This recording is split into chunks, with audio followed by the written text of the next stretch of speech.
আপনারা সবাই জানেন আজকে ভোর 1:52 সময় আমরা সিদ্দিক বাজারে মেসেজ পাই যে সচিবালয়ের 7 নম্বর ভবনে আগুন ধরেছে। সাথে সাথে আমাদের 1:54 মধ্যে আমাদের এখানে আমাদের ইউনিট পৌঁছে যায়। এই পর্যন্ত আমাদের এখানে 19টা ইউনিট নিয়োজিত করা হয়েছে, বাট এর মধ্যে আপনার 10টা ইউনিট ফিজিক্যালি কাজ করেছে, কারণ এখানে গাড়ি প্রবেশে কিছু সীমাবদ্ধতা আছে।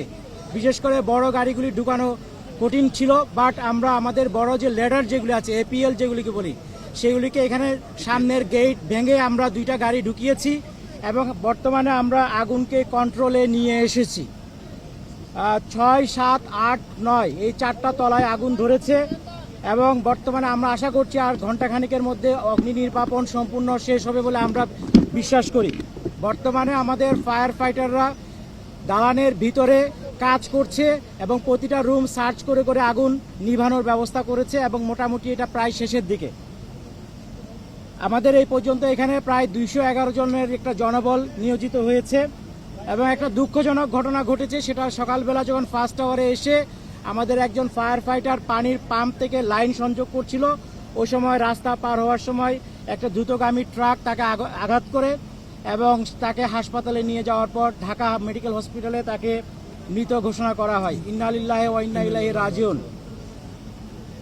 আর এখন পর্যন্ত আমাদের যতটুকু জানতে পেরেছি, এই ভবনে আভ্যন্তরীণ সম্পদ বিভাগ, আর্থিক প্রতিষ্ঠান বিভাগ, ডাক টেলিযোগাযোগ তথ্য প্রযুক্তি, শ্রম ও কর্মসংস্থান, যুব ও ক্রীড়া, স্থানীয় সরকার, পল্লী উন্নয়ন ও সমবায়, সড়ক পরিবহন সেতু বিভাগ রয়েছে। আমাদেরকে জানানোর মতো এই পর্যন্ত আপডেট। সম্পূর্ণ শেষ হওয়ার পর আপনাদেরকে ডিটেলস একটা আমরা আপডেট দিতে পারবো। সবাইকে অনেক অনেক ধন্যবাদ। পুরাটা পুড়ে গেছে কিনা আমাদের একটু পরে বলতে পারবো, বাট আমাদের বেশিরভাগই ক্ষতিগ্রস্ত হয়েছে। 6, 7, 8, 9ও আমাদের এখন কাজ চলছে, ফায়ার ফাইটাররা আগুন নিভানোর কাজ করছে। বাট এটার বেশি কারণ সম্ভবত ইন্টেরিয়র ডেকোরেশন ছিল এবং যে বিদ্যুৎ লাইন যেটা আছে, যখন এক জায়গায় আগুন ধরলে বিদ্যুৎ লাইনের মধ্যে সব জায়গায় ছড়ায় পড়ে, এটা হতে পারে। বাট ইনিশিয়াল কারণ আমরা এখনো বের করতে পারি নাই। আমাদের আগুন নেভানোর পর আমরা যখন সব জায়গায় সার্চ করব তখন হয়তো আপনাদেরকে একটা ধারণা দিতে পারবো। আসলে আমরা যতটুকু জানতে পেরেছি 3টা জায়গায় একসাথে আগুনের ইয়েটা দেখা গেছে। এটা অনেক সময় হয় কি, যখন স্পার্কিং হয়, যদি বিদ্যুৎ লাইনে শর্ট সার্কিট হয়, এটা হতে পারে। তবে আমরা এটা এখন কনফার্ম বলবো না যতক্ষণ পর্যন্ত না আমরা তদন্ত করে শেষ করছি। বাট এটা হতে পারে, এটা অবশ্যই হয়েছে, এটা আমরা বলবো না। বাট এটা যদি শর্ট সার্কিটের বিষয় থেকে থাকে এবং একই লাইনে হয়ে থাকে তাহলে এটা হতে পারে। আপনারা কি ওখানে ভিতরে কাউকে পেয়েছেন? না, এখন পর্যন্ত শুধু একটা হতাহতের ঘটনা আপনাকে বলেছি যে সকালবেলা দুঃখজনকভাবে আমাদের একজন ভিতরে এখন পর্যন্ত আমরা পাই।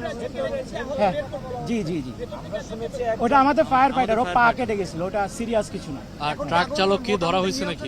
হ্যাঁ, নিয়ন্ত্রণ হবে। আমরা আশা করছি আর কিছুক্ষণ পরে আপনাদেরকে ডিটেলস বলতে পারবো। বাট আমাদের যেহেতু এটা রাতের বেলা ছিল, আশা করি ওখানে ভিতরে কেউ ছিল না।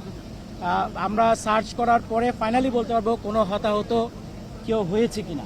বাট এখন পর্যন্ত আপনাকে একজন শুধু ফায়ার ফাইটারের কথা, ওনার নাম হচ্ছে, এক সেকেন্ড, ফায়ার ফাইটার যিনি মারা গেছেন ওনার নাম মোহাম্মদ সোহানুজ্জামান নয়ন। সে আমাদের তেজগাঁওয়ে স্পেশাল টিমের সদস্য ছিল। তার বাড়ি আটঘরিয়া, ঢাকা, তারপর হচ্ছে মিঠাপুকুর, জেলা রংপুর। আর সে আমাদের এখানে চাকরি প্রায় 2 বছরের মতো, 2 থেকে 2.5 বছর। আমরা আশা করছি আর কিছুক্ষণ পরে আমরা আগুন কন্ট্রোলে। না, কম ছিল না। আমরা তো সিদ্দিক বাজার থেকে 19টা ইউনিট সচিবালয়ে নিজস্ব না, সচিবালয়ে তো সবসময় আমরা পরিদর্শন করি। প্রত্যেকটা ফ্লোরে ফায়ার এক্সটিংগুইশার আছে এবং আপনাদের জাস্ট জানার জন্য সবসময় এই যে ভবন নাম্বার 7-এর সামনে স্বরাষ্ট্র মন্ত্রণালয়ের পাশে কিন্তু আমাদের একটা ওয়াটার টেন্ডার ও পানিবাহী গাড়ি সবসময় থাকে, ফায়ার ফাইটার সহ ব্যবস্থা ছিল। কিন্তু সমস্যা যেটা হয় অনেক সময়, যেহেতু এখানে একটা বিল্ডিংটা রেস্ট্রিক্টেড বাট কনফাইন্ড টাইপ, অনেক সময় আগুন ধরলে সেটা দ্রুত ছড়ায় যায়।